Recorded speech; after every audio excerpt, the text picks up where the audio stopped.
அனைவருக்கும் வணக்கம். ஒரு அழகிய கடலோர கிராமம். அந்த கிராமத்துல ஒரு மீனவன் தன்னோட மனைவியோட வாழ்ந்துகிட்டு வந்தான். இந்த தம்பதியருக்கு குழந்தைகளே இல்லை. இந்த 2 பேர் மட்டும்தான் சிறிய வீட்டுல வாழ்ந்துட்டு வந்தாங்க. இந்த மீனவன் தினமும் கடலுக்குள்ள போய் மீன் பிடிப்பான். சின்ன படகு, சின்ன வலை தான் இருந்துச்சு.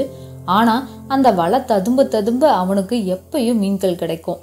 அது அவங்களோட அன்றாட வாழ்க்கையை நடத்த போதுமானதாவே இருந்தது. இந்த மீனவன் ரொம்ப தன்மையான ஆளு. ஆனா அவனோட மனைவியோ நேரெதிர் குணம் கொண்டவ. எப்பயும் தன்னோட கணவரோட வாக்குவாதத்திலையும் சண்டையிலும் ஈடுபடுவா. ஆனா அந்த மீனவன் எதையும் காதுல வாங்காம போயிட்டே இருப்பான். ஒரு நாள் காலையில மீனவன் உட்காந்து சாப்பிட்டுக்கிட்டு இருந்தான். திடீர்னு ஒரு சத்தம் அவன் பின்னாடி. யாருன்னு பார்த்தா அவனோட மனைவி. நாளைக்கு சமையலுக்கு விறகு சுத்தமா இல்லை, சாயங்காலம் வரும்போது விறகு வாங்கிட்டு வாங்க, இல்லைன்னா அவங்களுக்கு சாப்பாடே இல்லை அப்படின்னு கத்திட்டு போனான். மீனவனும் இதையெல்லாம் அமைதியா கேட்டுக்கிட்டு படகை எடுத்து கடலுக்குள்ள போனான். அந்த நாள் முழுசும் மீன் பிடிபடவே இல்லை. மீனவனுக்கு ஒரே பயம் தன்னோட மனைவியை நினைச்சு. அப்ப திடீர்னு தன்னோட வலை கனமான மாதிரி இருந்துச்சு. ஆஹா, நல்ல ஒரு பெரிய மீன் கிடைச்சிருச்சு போலயே அப்படின்னு நினைச்சு அந்த வலையை இழுத்தான். ஆனா அதுல இருந்தது சின்ன மீன். அதுவும் தங்க நிறத்துல இருந்துச்சு. இது என்ன தங்க நிறத்துல இருக்கு அப்படின்னு பக்கத்துல எடுத்து பார்த்தான்.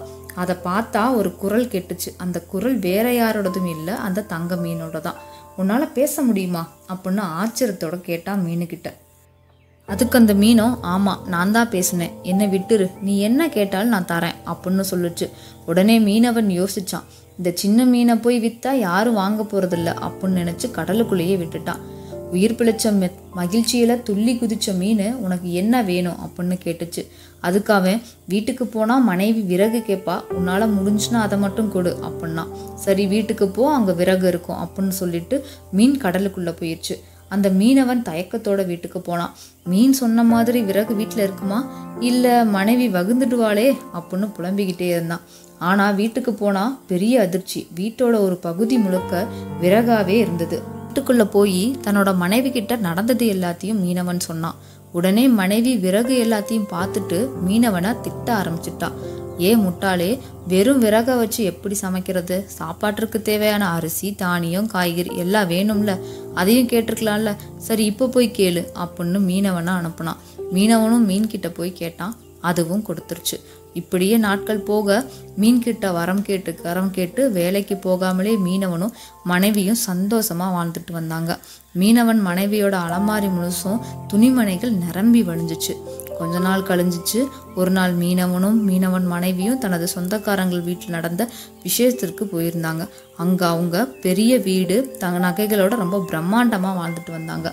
அதை பார்த்ததும் மீனவன் மனைவிக்கு பேராசை கொப்பளிக்க ஆரம்பிச்சிருச்சு. தன்னோட கணவரை நச்சரிக்கவும் ஆரம்பிச்சிட்டா. அதுக்கு அந்த மீனவனும், நம்மள்ட்ட என்ன இல்லை, வாழ்றதுக்கு எல்லாம் இருக்கு, நானும் கடலுக்கு போகாம நல்லாதான் வாழ்றோம், இதுக்கு மேல என்ன வேணும், ஏன் இப்படி இருக்க அப்படின்னா. ஆனா அவனோட மனைவியோ எதையும் கேட்கறதா இல்லை.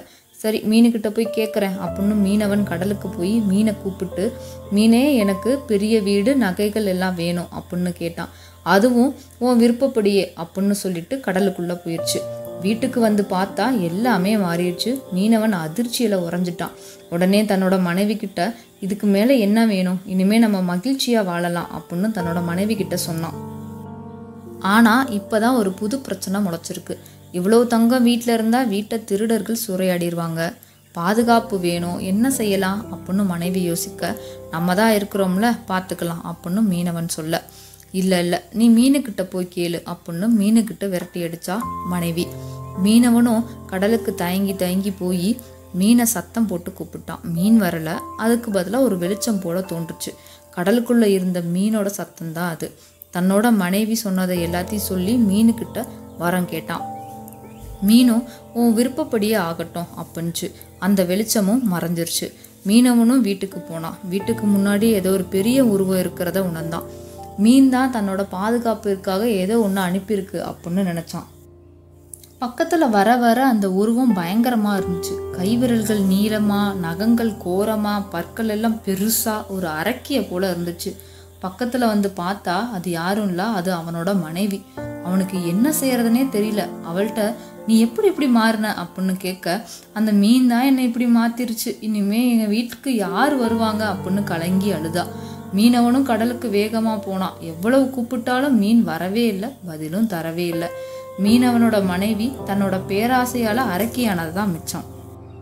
ஆசை இல்லாத மனிதன் இல்லை, பேராசை கொண்டவன் மனிதனே இல்லை அப்படிங்கிறதுக்கு இந்த கதை ஒரு எடுத்துக்காட்டு. ஆமாங்க, நம்ம வாழ்க்கையிலும் ஆசை அப்படிங்கிறது ஒரு மனிதனோட வளர்ச்சிக்கு அஸ்திவாரமாக அமையுது. ஆனால் அதுவே ஒரு பேராசையாக வந்துருச்சு அப்படின்னா அது ஒரு பேய் மாதிரி ஒரு மனிதனோட மனதில் வளர்ந்து அது அவனை கீழே தள்ளி நர்த்தனம் ஆடிட்டு தான் போகும். அளவுக்கு மீறிய ஆசை ஆபத்தில் தான் முடியும் அப்படின்னு சொல்லிட்டு இந்த கதையை முடிச்சுக்கிறேன். நன்றி, வணக்கம்.